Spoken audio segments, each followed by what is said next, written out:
বিসমিল্লাহির রহমানির রহিম। উপস্থিত সম্মানিত সাংবাদিকবৃন্দ, আসসালামু আলাইকুম। আপনারা সবাই অবগত আছেন যে গত 14ই নভেম্বর দিবাগত রাত আনুমানিক 1টার সময় চট্টগ্রাম মহানগরীর কোতোয়ালি থানাধীন এনায়েত বাজার এলাকায় আকাশ ঘোষ নামের এক যুবক মর্মান্তিক হত্যাকাণ্ডের শিকার হন।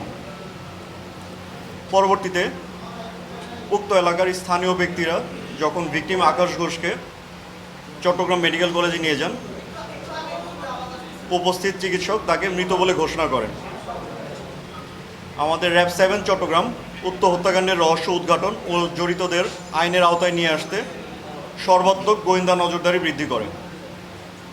এরই ফলশ্রুতিতে হত্যাকাণ্ডের মূল অভিযুক্ত মোহাম্মদ সানিকে চট্টগ্রাম জেলার চন্দনাইশ থানাধীন রওশনহাট এলাকা হতে এবং তার ভাই মোহাম্মদ ইউসুফকে চট্টগ্রাম মহানগরীর কোতোয়ালি থানাধীন রিয়াজউদ্দিন বাজার এলাকার চৈতন্য গলি হতে এবং শাকিল আলম ফয়সালকে চট্টগ্রাম মহানগরীর কোতোয়ালি থানাধীন রিয়াজউদ্দিন বাজার হতে সফল অভিযান পরিচালনার মাধ্যমে আমরা গ্রেফতার করতে সক্ষম হই।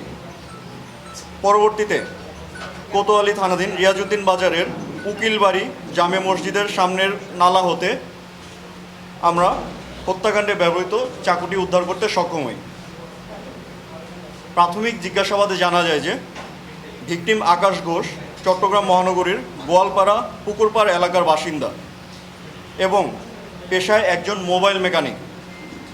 আনুমানিক 1 মাস পূর্বে অভিযুক্ত সানি ভিকটিম আকাশের দোকানে তার ব্যবহৃত মোবাইল ফোনের ডিসপ্লে পরিবর্তন করে এবং মেরামত বাবদ 1500 টাকা পরিশোধের জন্য বলেন।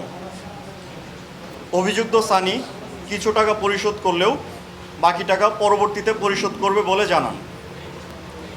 এরই প্রেক্ষিতে গতই 14ই নভেম্বর 2025 তারিখে আনুমানিক রাত 1টার দিকে ভিকটিম আকাশ ঘোষ তার পাওনা টাকা আদায়ের লক্ষ্যে মোহাম্মদ সানির সাথে সাক্ষাৎ করতে যান এবং উক্ত এলাকায় মোহাম্মদ সানি এবং তার সহযোগীরা পূর্ব পরিকল্পিতভাবে ভিকটিম আকাশ ঘোষকে রক্তাক্তভাবে জখম করে এবং ঘটনাস্থল থেকে পালিয়ে যায়।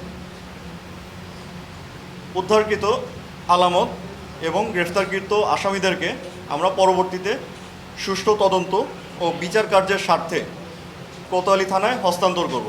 32 ইঞ্চি জেভিকো টিভি এখন মাত্র 15,000 টাকায়, সাথে পাচ্ছেন 3 বছরের প্যানেল ওয়ারেন্টি। প্রাথমিকভাবে মূলত হচ্ছে ভিডিও দেখে এবং প্রাথমিক জিজ্ঞাসাবাদে আমরা যা জানতে পেরেছি প্রাথমিকভাবে এটা পূর্ব পরিকল্পিত হত্যাকাণ্ড এবং এর পিছনে মাদকের সম্পৃক্ততা যারা অভিযুক্ত ব্যক্তি তাদের থাকতে পারে, কিন্তু আমাদের জিজ্ঞাসাবাদে সে ধরনের কোনো তথ্য আমরা এখনও পাইনি। এটা সুষ্ঠু তদন্ত সাপেক্ষে জানা যাবে। আমরা এখনও জানতে পারিনি।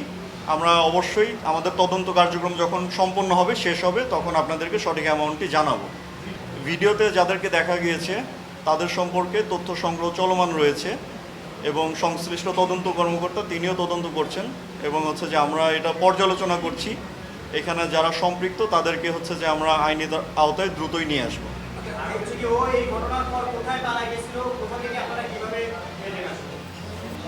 ও মূলত হত্যাকাণ্ডটির পরে চন্দনাইশ থানাধীন রওশনহাট এলাকায় পালিয়ে গিয়েছিল, সেখানে তার মামার বাড়ি রয়েছে।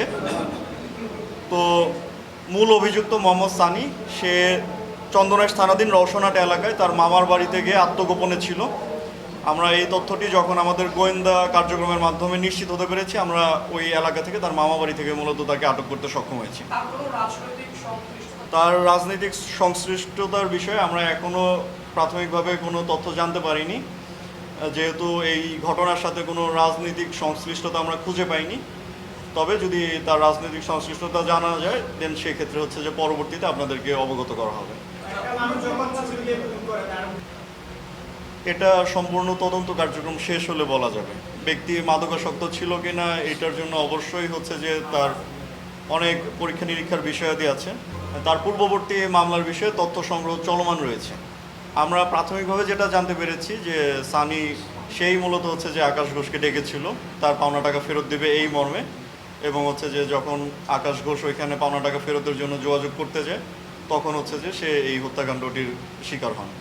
আমাদের কোনো সীমাবদ্ধতা নেই। আমরা প্রত্যেকটা হত্যাকাণ্ডের সাথে সাথেই সংশ্লিষ্ট ব্যক্তিদেরকে ধরার জন্য চেষ্টা করি। আপনারা আজকের ঘটনাটা পর্যালোচনা করলে অবশ্যই বুঝতে পারবেন যে ঘটনা সংগঠিত হবার পর থেকেই আমরা হচ্ছে যে চেষ্টা চালিয়েছি। এই কারণেই হচ্ছে যে মূলত হত্যাকাণ্ডে ব্যবহৃত আলামত সহকারে সকল আসামিদেরকে গ্রেফতার করতে সক্ষম হয়েছি। একই ধরনের প্রচেষ্টা আমাদের অন্যান্য অপরাধের ক্ষেত্রেও থাকে। আমরা অন্যান্য আইন শৃঙ্খলা বাহিনীর সাথে একসাথে মিলে কাজ করার চেষ্টা করি।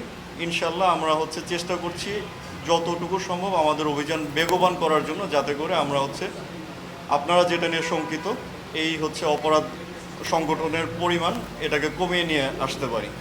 আমরা অবগত আছি যে আরও 2টি হত্যাকাণ্ড চট্টগ্রামে সংগঠিত হয়েছে এবং ওই হত্যাকাণ্ডের সাথে জড়িত আসামিদের বিষয়েও আমাদের আভিযানিক প্রচেষ্টা চলমান রয়েছে। আমরা ইনশাল্লাহ দ্রুততম সময়ের ভিতরে আসামিদেরকে ধরে আইনের আওতায় নিয়ে আসার চেষ্টা করব। ঘটনাস্থলে উপস্থিত তার সাথে সহযোগিতায় ছিলেন তার ভাই মোহাম্মদ ইউসুফ এবং মোহাম্মদ সানি। যখন ঘটনাস্থলে হত্যাকাণ্ডটি সংগঠিত করে পালিয়ে যান, তিনি পালিয়ে যাওয়ার সময় এই হত্যাকাণ্ডে ব্যবহৃত যে আলামত ছোড়াটি, সেটি আরেকজন যে আসামি ফয়সাল তার নিকট লুকানোর উদ্দেশ্যে হস্তান্তর করে স্থান ত্যাগ করে। এই প্রেক্ষিতে আমরা মূলত এই 3 জনকে গ্রেফতার করেছি। সানি এবং মোহাম্মদ ইউসুফ তারা ঘটনাস্থলে ছিল এবং ফয়সাল তার কাছে হত্যাকাণ্ডে ব্যবহৃত আলামতটি ছিল, তার মাধ্যমে আমরা হত্যাকাণ্ডে ব্যবহৃত আলামতটি উদ্ধার করতে সক্ষম হয়েছি। ধন্যবাদ।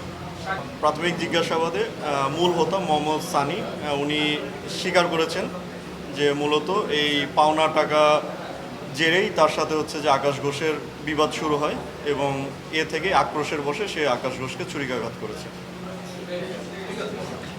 ধন্যবাদ।